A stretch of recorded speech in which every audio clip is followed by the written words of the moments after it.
Good morning students, I am Gunjan Joshi from Navjyoti global school Paharpani.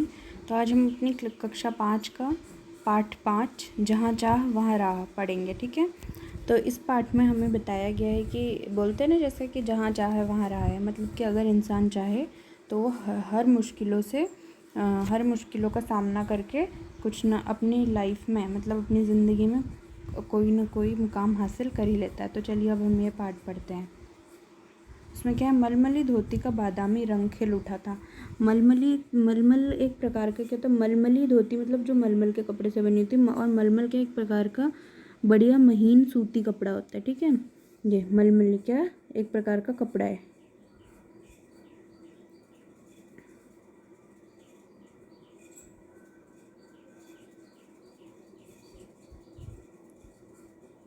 ठीक है, तो उसके कपड़े से बनी हुई वो धोती है। उसका रंग क्या है, बादामी रंग है। किनारों पर कसूती, फिर क्या बोले देखना, किनारों पर कसूती के टाँकों से पिरोई हुई बेल थी।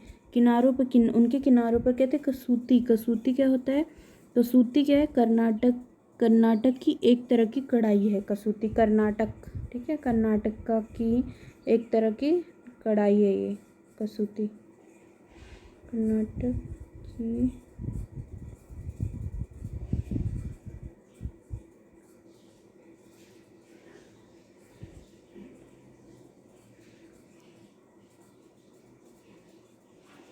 कढ़ाई। ठीक है, तो ये कसूती जो किनारे थे वो उस कढ़ाई के टाँकों से पिरोई हुई थी। पिरोई मतलब क्या हो ना, धागा डालना। तो ये सुई में धागा डालना होता है, इसको कहते हैं धागा डालना। तो ऐसे पिरोई हुई थी वो। ठीक है, पल्लू पर भरवा टाँके अपना कमाल दिखा रहे थे। भरवा मतलब क्या हुआ, भरवा मतलब गदीले, मतलब मोटे बड़े बड़े गद्देदार गदीले। ठीक है, भरवा टाके अपना कमाल दिखा रहे थे। सुनहरे रूपहले बेल बूटे से जान आ गई थी मलमल में। और सुनहरे रूपहले, सुनहरे था गोल्डन कह सकते हैं, जैसे हम गोल्ड के कलर के। ठीक है, और रूपहले मतलब सुंदर क्या होते, बेल बूटों से क्या हो गई थी, मलमल में बहुत जान आ गई थी, मतलब वो और सुंदरता उसकी बढ़ गई थी। इन बेल बूटों को सजाया था इला सचीनी ने। और इनको किसने सजाया था, इला सचानी ने। ठीक है, कौन है ये, इला सचानी की कहानी है। इन बेल बूटों को सजाया था इला सचानी ने। इला की हिम्मत की अनूठी मिसाल है ये कढ़ाई के नमूने। और इला के हिम्मत के अनूठी, अनूठी मतलब क्या होगा, अनूठी का मतलब है अनोखी, अनोखी मिसाल है ये कढ़ाई के नमूने, मतलब कढ़ाई के नमूने। ठीक है, तो कहता है 26 साल की इला गुजरात के सूरत ज़िले में रहती थी। इला कितने साल की थी, 26 साल की थी, और वो गुजरात के सूरत ज़िले में रहती थी। उनका बचपन अमरेली ज़िले के राजकोट गांव में हुआ था। और उनका बचपन कहाँ गुजरा था, अमरेली ज़िले के राजकोट गांव में अपने नाना के यहाँ बीता। सांझ होते ही मोहल्ले के बच्चे घरों से बाहर आ जाते। सांझ अर्थात शाम। ठीक है, होते कुछ मिट्टी में आड़ी तिरछी लकीरें खींचते, कुछ कनेर के पत्तों से पिटपिटी बजाते। कुछ कनेर, कनेर क्या होता है, देखिए कनेर का कनेर क्या होता है, एक नुकीला, ओके, कनेर क्या है, नुकीली तथा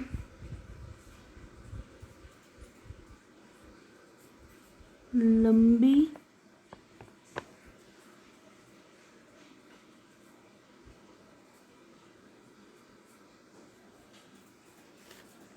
पत्तियों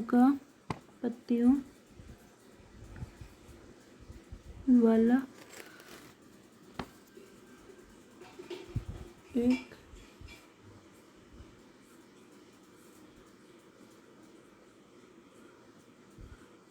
प्रसिद्ध वृक्ष। ठीक है, उसकी पत्तियाँ कैसे होती हैं, नीली और लंबी पत्तियाँ होती हैं और नुकीली पत्तियाँ होती हैं। नुकीली और कैसे लंबी पत्तियाँ होती हैं कनेर के वृक्ष की। तो कनेर की पत्तियों से पिटपिटी बजाते। ठीक है, कुछ गिट्टी खेलते थे, और कुछ इधर उधर से टूटे फूटे घड़ों के ठीकरे। ठीकरे मतलब क्या होता है, ठीकरे क्या करते थे, ठीकरे बटोर कर पिड्डू खेलते थे। तो क्या किसी भी मिट्टी के बर्तन का टुकड़ा हुआ, जो के टुकड़े को, ठीकरे मतलब मिट्टी के बर्तन के टुकड़े। ठीक है,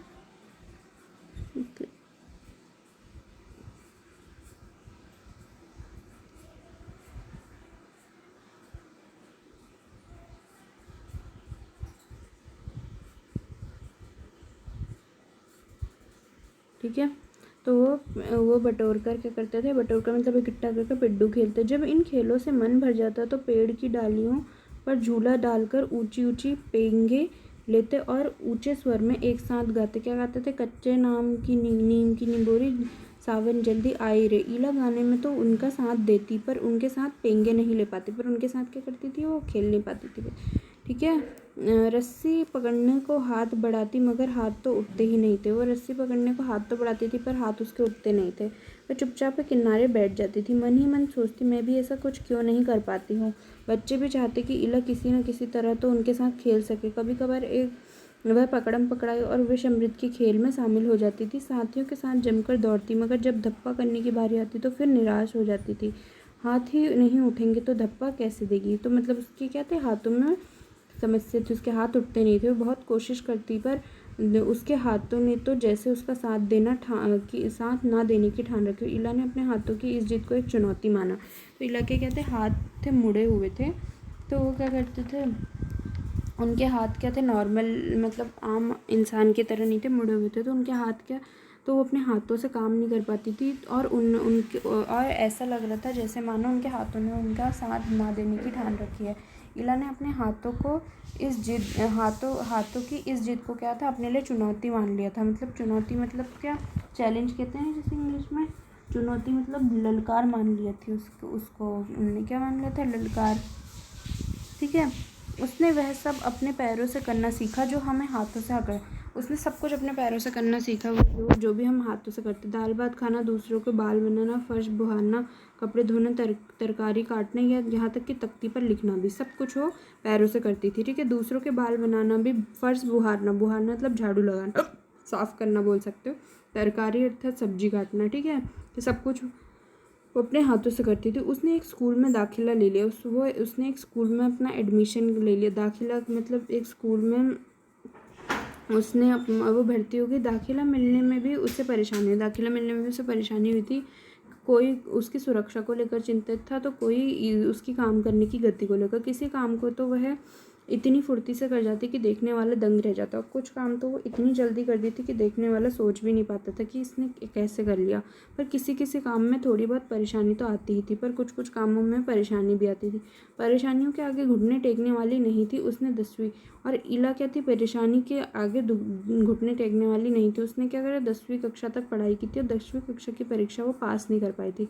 इला को ये मालूम न था कि परीक्षा के लिए उससे अतिरिक्त समय मिल सकता है। अतिरिक्त मतलब जितना मिला हो समय उससे अधिक थोड़ा मिल सकता है और उसे ऐसे व्यक्ति की सुविधा भी मिल सकती थी जो परीक्षा में उसके लिए लिखने का काम कर सके। ये जानकारी इला को समय रहते मिल जाती तो तो लेखक बोल रहे कितना अच्छा रहता। उसे इस बात का दुख है। उसे किस बात का दुख है, इस बात का दुख है कि यहाँ कि उसे क्या हुआ, पहले पता नहीं था कि उसे लिखने वाला भी कोई मिल सकता है। पर यहाँ आकर सब कुछ ख़त्म तो नहीं हो जाता। पर यहाँ पर आकर उसने हार नहीं मानी। यहाँ आकर सब कुछ ख़त्म नहीं हुआ। उसकी माँ और दादी कसीदाकारी करते थे। उसकी माँ और दादी क्या करते थे, कसीदाकारी मतलब कढ़ाई करने का एक प्रकार है। कढ़ाई करते थे। उसमें एक विशेष प्रकार था कसीदाकारी। ठीक है। कढ़ाई का एक प्रकार। ठीक है। कसीदाकारी करते वह उन्हें सुई में रेशम पिरोने से लेकर बूटियाँ उकेरते हुए देखती।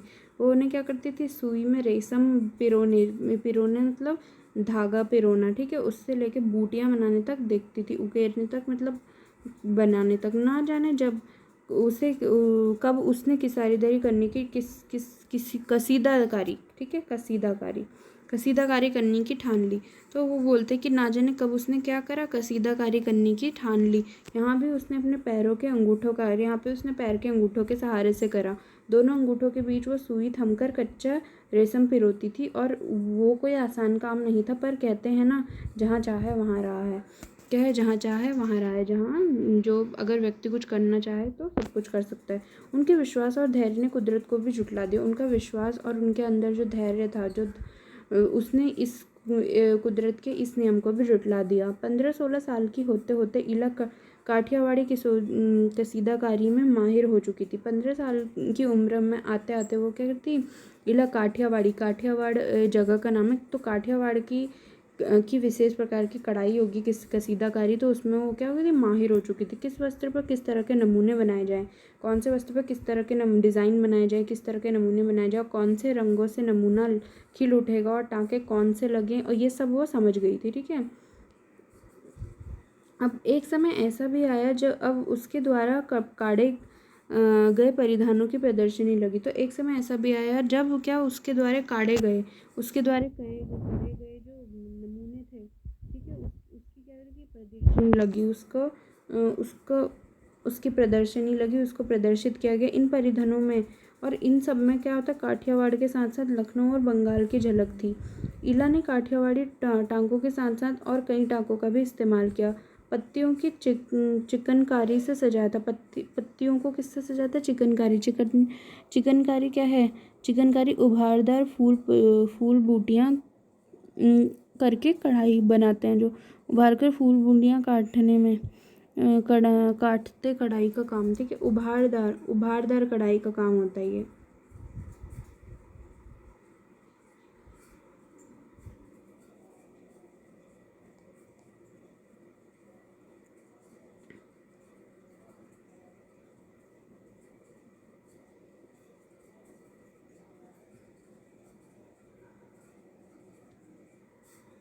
फूल बूटियों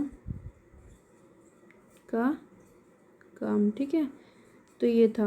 अब क्या बोलते हैं, फिर डंडियों को कांधा से उभारा था। डंडियों को किससे, कांधा से उभारा।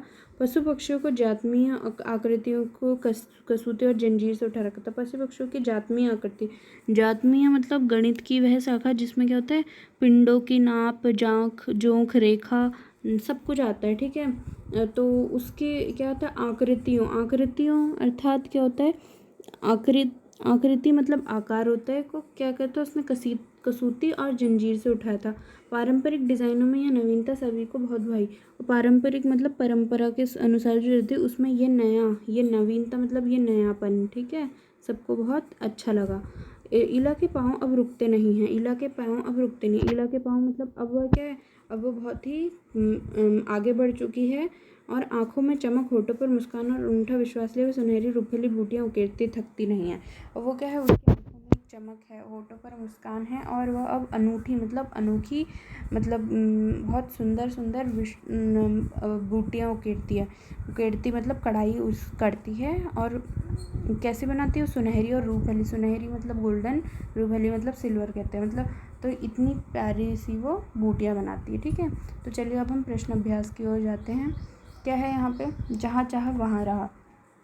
पहला क्या है, इला या इला जैसी कोई लड़की यदि तुम्हारी कक्षा में हो, तो बोल रहे हैं, क्या बोला है, इला या, एक मिनट रुकिए, जो पहला प्रश्न क्या है हाँ, इला या इला जैसी कोई लड़की यदि तुम्हारी कक्षा में दाखिला लेती तो तुम्हारे पर कौन कौन से प्रश्न उठते हैं। तो इला या इला जैसी कोई भी लड़की यदि अगर आपकी कक्षा में तो आपके मन में क्या प्रश्न उठते हैं, आपको लिखना है।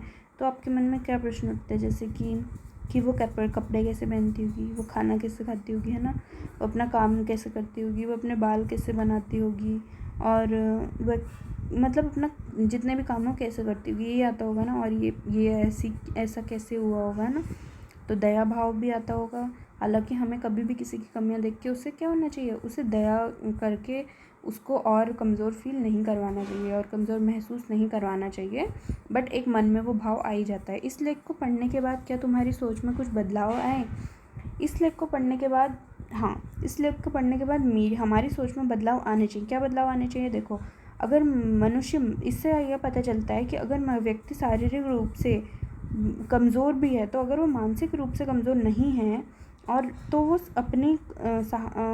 अपनी मानसिक शक्ति से ही बहुत से कार्य कर सकते हैं और उन्हें हमारे सहारे और सहानुभूति की ज़रूरत होती है। ठीक है, वे खुद से कोई काम नहीं कर सकते। स्कूल में दाखिला लेकर लिखने पढ़ने के बाद तो बहुत दूर है।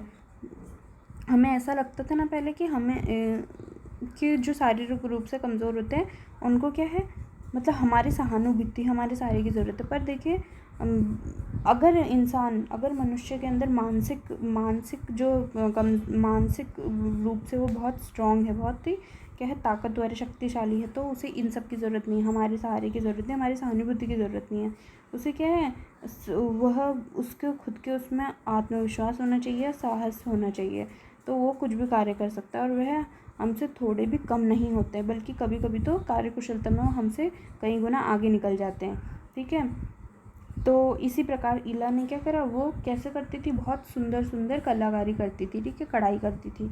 मैं भी कुछ कर सकती हूँ। यदि इला तुम्हारे विश्वविद्यालय में आए तो उसे किन किन कामों में परेशानी आएगी। यदि अगर तुम्हारे विद्यालय में आए तो किस में, देखो अब उसने अपना स्कूल बैग धोने में परेशानी होगी, लिखने में, बेंच सीधा नहीं है तो उसे सही करने में ना, इसमें परेशानी होगी, अपनी कक्षा के साथ झूला झूलने में परेशानी होगी। उसे परेशानी ना हो इसके लिए अपने विद्यालय में तुम क्या कुछ बदलाव सुझा सकती हो। अच्छा देखिए, तो आप क्या बदलाव सुझा सकते हैं। आप पहले तो आप उसको ये रियलाइज़ करवाएंगे, मतलब आप ये कर सकते हैं कि आप उसके लिए अब वो लिख नहीं सकती तो मौखिक रूप से उसको पढ़ाया जाए, या फिर चित्र बना के पढ़ाते हैं, जैसे कि ना ऑनलाइन वो टीवी पे जैसे पढ़ाते हैं वैसी व्यवस्था की जाए, तो इस तरह की व्यवस्थाएं हों तो क्या हो, तो वो पढ़ सकती है आराम से। अब क्या प्यारी इला करके क्या बोला, इला के बारे में पढ़कर जैसे भाव तुम्हारे मन में उठ रहे हैं उन्हें इला को चिट्ठी लिखकर बताओ। तो तुम्हें इला के बारे में पढ़ के तुम्हारे मन में क्या भाव है वो आपको चिट्ठी के रूप में लिख के बताना है। ठीक है, तो ये आप खुद करेंगे, स्वयं आपको करेंगे ये कार्य। सवाल हमारे जवाब तुम्हारे। ठीक है, इला को लेकर स्कूल वाले चिंतित क्यों थे, उनका चिंता करना सही था या नहीं, अपने उत्तर का कारण लिखो। इला को लेकर स्कूल वाले उनकी सुरक्षा और उसके काम करने की गति से क्या थे, गति की वजह से चिंतित थे, क्योंकि वो काम बहुत धीरे धीरे करती थी अपनी अपंगता के कारण। उनका चिंता करना कुछ हद तक सही भी था, कुछ हद तक नहीं। जहाँ तक उसकी सुरक्षा संबंधी चिंता थी तो वो तो सही था, लेकिन उसकी अपंगता को लेकर चिंतित होना सही था, नहीं सही था। क्यों? क्योंकि इला कोई भी काम इतनी फुर्ती से करती थी कि देखने वाला भी दंग रह जाता था। इला की कशीदाकारी में खास बात क्या थी? इला की कशीदाकारी में काठियावाड़ के साथ साथ लखनऊ बंगाल की भी झलक थी। उसने काठियावाड़ी टाँकों के साथ साथ और कई टाँकों भी इस्तेमाल किए। पत्तियों को चिकनकारी से सजाया था और डंडियों को कांधा से उभारा। पशु पक्षियों की जातमीय आकृतियों को कसूती और जंजीर से उठा रखा था। सही के अगर सही का निशान लगाना है। इला 10वीं की परीक्षा पास नहीं कर सकी क्योंकि परीक्षा के लिए उसने अच्छी तरह तैयारी न की थी। वह परीक्षा पास करना नहीं चाहती थी। और क्या है, लिखने की गति धीमी होने के कारण प्रश्न पत्र पूरे नहीं कर पाती, उसकी पढ़ाई करना अच्छा नहीं लगता था। तो क्या है यहाँ पे, क्यों नहीं कर पाती थी, लिखने की गति वो सही ना होने के कारण। ठीक है, ये है तीसरा वाला। क्या इला अपने पैर के अंगूठे से कुछ भी करना सीख पाती अगर उसके पास आसपास के लोग उसके लिए सभी काम स्वयं कर देते और उसको कुछ करने का मौका नहीं देते? बिल्कुल नहीं सीख पाती। अगर तो उस क्या होती, सुस्त पड़ जाती, ढीली पड़ जाती और अपने आप पे दया करती वो भी स्वयं कि मेरे से तो कुछ हो नहीं सकता। ठीक है, अब क्या कशीदाकारी। इस पाठ में सिलाई कढ़ाई से संबंधित कई शब्द आए हैं, उनकी सूची बनाओ और देखो कि इस पाठ को पढ़कर तुमने कितने नए शब्द सीखे। तो आपने क्या क्या नए शब्द सीखे? देखिए, आपने एक तो पहले सीखा कसीदाकारी, है ना, कसीदाकारी। और क्या नया सीखा आपने? जंजीर। और क्या सीखा? बेल बूटे, बेल बूटे। और क्या सीखा? कांथा।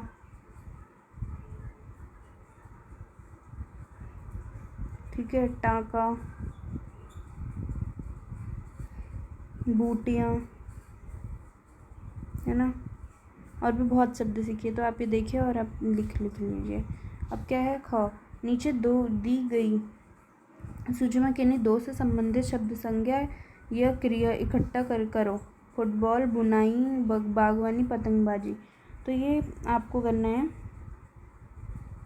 ठीक है, सूची में से कोई भी दो से संबंधित शब्द, किन्हीं दो से संबंधित शब्द का संज्ञा या क्रिया दोनों ही इकट्ठा करके आपको लिखनी है। ठीक है, तो ये आपको कार्य करना है।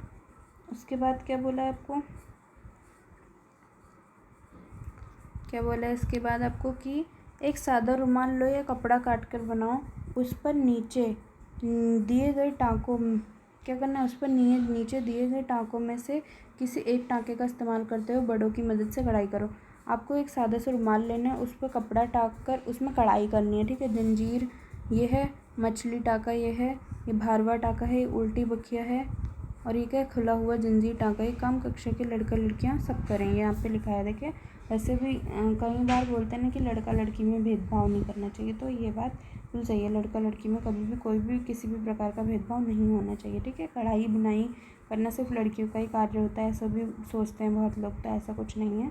आजकल लड़की और लड़का दोनों बराबर है। वो हर क्षेत्र में लड़कियां भी हैं और हर क्षेत्र में लड़के भी हैं, तो आपको ये समानता बनाए रखनी चाहिए, ठीक है। कुछ हमारे देश के ऐसे क्षेत्र हैं जैसे गांव के इलाके हैं जहाँ पे लड़कियों को कम माना जाता है, कम आंका जाता है। उन्हें पढ़ाई लिखाई करवाना उतना अच्छा नहीं मानते हैं। उन्हें कढ़ाई सिलाई सिखाई जाती है, पर उन्हें पढ़ाई से दूर रखा जाता है। ऐसे कई जगह होता है, लेकिन मेरा मानना ये है कि अगर लड़कियों को भी मौके मिले तो वो भी बहुत अच्छा कर सकती है अपनी लाइफ में, अपनी ज़िंदगी में, और बहुत बड़ा मुकाम हासिल कर सकती है, ठीक है। तो चलिए, यहाँ पे आपका ये चैप्टर ख़त्म होता है। तो अब हम आई होप कि आपको ये सब समझ में आया होगा, ठीक है। तो अगर आपको सब समझ में आया होगा तो इस वीडियो को लाइक करें, ठीक है। और चलिए अब हम अपना नया चैप्टर कल पढ़ेंगे। Thank you.